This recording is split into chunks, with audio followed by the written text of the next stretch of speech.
Yes. And ఇప్పుడు ఎన్నో అద్భుతమైన సినిమాలకి, ఎన్నో అద్భుతమైన పాటలకి మ్యూజిక్ అందించినటువంటి చరణ్ అర్జున్ గారిని మాట్లాడవలసిందిగా రిక్వెస్ట్ చేస్తూ ఉన్నాం.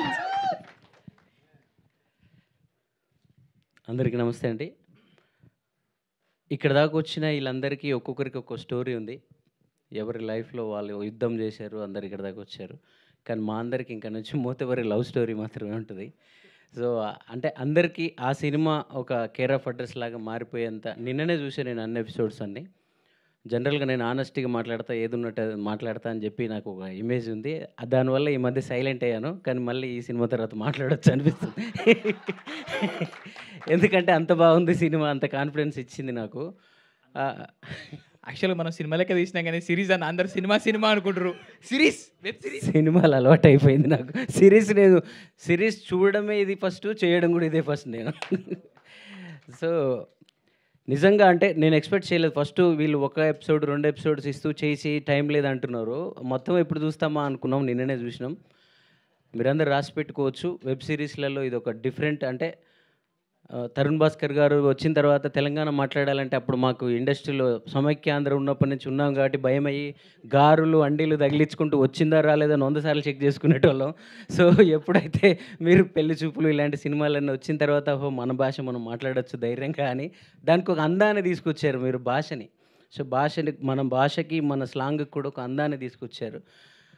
ఈ మోతబరి లవ్ స్టోరీ తర్వాత దొరసాని సినిమాతో మధుర శ్రీధర్ గారు కూడా ఆ రోజు ఒక రకమైన ఎనర్జీ ఇచ్చారు.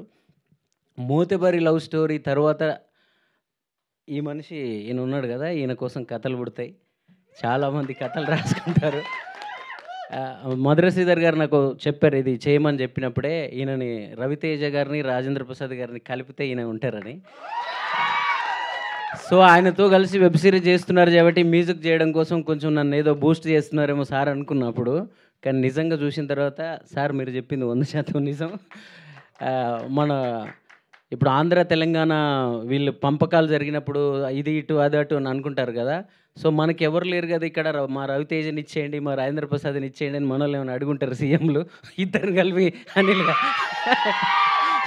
అనిల్‌ని ఇచ్చినారు. సో, అలాగే ఈ సినిమాలో నాకు ఇంకా బాగా నచ్చిన అంటే మ్యాన్ ఆఫ్ ద సిరీస్ అంటారు కదా! దానికి సదన్న.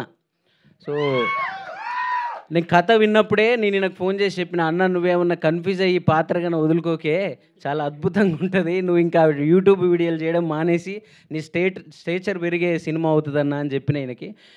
నేను చెప్పిన దానికన్నా అద్భుతంగా చేసినాడు ఈయన. నేను విన్న దానికన్నా అద్భుతంగా చేశాడు. శివన్న. సో, ఈయన నాకెందుకు నిన్ననే చూసిన కాబట్టి ఎగ్జైట్ ఎక్కువే మాట్లాడుతున్నా. నిజంగా నాకు ఈయన పక్కనే ఉన్నాడు. నా పక్కనే ఉండి చూపించాడు సినిమా అంతా. ఒక ఫ్లాష్ బ్యాక్ ఎపిసోడ్ ఉంటుంది సినిమాలో. ఆ సినిమా అంటే జనరల్‌గా ఫస్ట్ ఎపిసోడ్, రెండో ఎపిసోడ్ చూస్తున్నప్పుడు ఓకే పర్లేదు వీళ్ళకి ఉన్న దాంట్లో ఏదో చేశారు. మనం బ్యాక్‌గ్రౌండ్ స్కోర్‌తో దీన్ని బాగా లేపాలి అని అనుకున్నాం. కానీ మూడో ఎపిసోడ్ నుంచి 6 ఆ ఎపిసోడ్స్ అన్ని చూస్తున్న తర్వాత అసలు మ్యూజిక్కే అవసరం లేదు. నేనే కళ్ళల్లో నీళ్ళతో ఆ పాత ఎపిసోడ్ అంతా చూశాను. సో, ఒక మణిరత్నం గారు, ఒక శ్రీరామ్ గారి ఆ ఫోటోగ్రఫీ అలాంటి మూడ్ ఎలా ఉంటుందో ఆ ఓల్డ్ స్టోరీ మొత్తం అంత బాగా చేశాడు డార్లింగ్‌లో. మీరందరూ మీ అందరికీ నేనేదో మ్యూజిక్‌తో చేయాలని అనుకున్నాను. మీరు ఆల్రెడీ నన్ను మించి చేసేసారు. సో, మేము జస్ట్ దాని ఫీల్‌ని తీసుకొస్తే చాలు మ్యూజిక్ అని అనిపించింది. సో, ఈ సినిమాలో ప్రతి పాత్ర పేరు పేరున చెప్పలేము కానీ ప్రతి పాత్ర వీవా అన్న ఉన్నాడు, నిసార్ బాయ్ ఉన్నాడు, ఆ ముసలాయన పాత్ర రాముల తాత ఉన్నాడు. అలాగే ఇంకా వాళ్ళ అన్నదమ్ముల పాత్రలైతే చెప్పడానికే లేదు.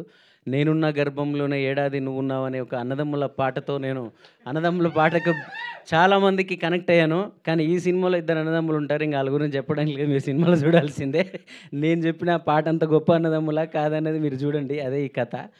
సో, ఇంకా మంచి మంచి పాటల ఈవెంట్స్ అన్నీ ఉన్నాయి. ఇప్పుడు చెప్పుకుంటే అన్ని ముచ్చట్లే అవుతాయి. అన్ని సినిమాల్లో ఎవరైనా ఇలాగే మాట్లాడతారు. బట్ ఇవి కంటెంట్స్ వస్తుంటాయి మీకు. అప్పుడు ఇంకెక్కువ మాట్లాడుతుంటాం.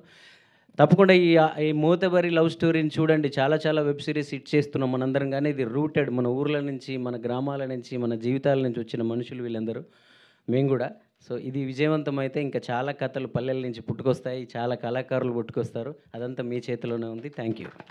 థ్యాంక్ యూ అండి. Thank you so much. Yes. And ఇప్పుడు బ్యూటిఫుల్ వర్షిణి గారిని మాట్లాడవలసిందిగా రిక్వెస్ట్ చేస్తున్నాం.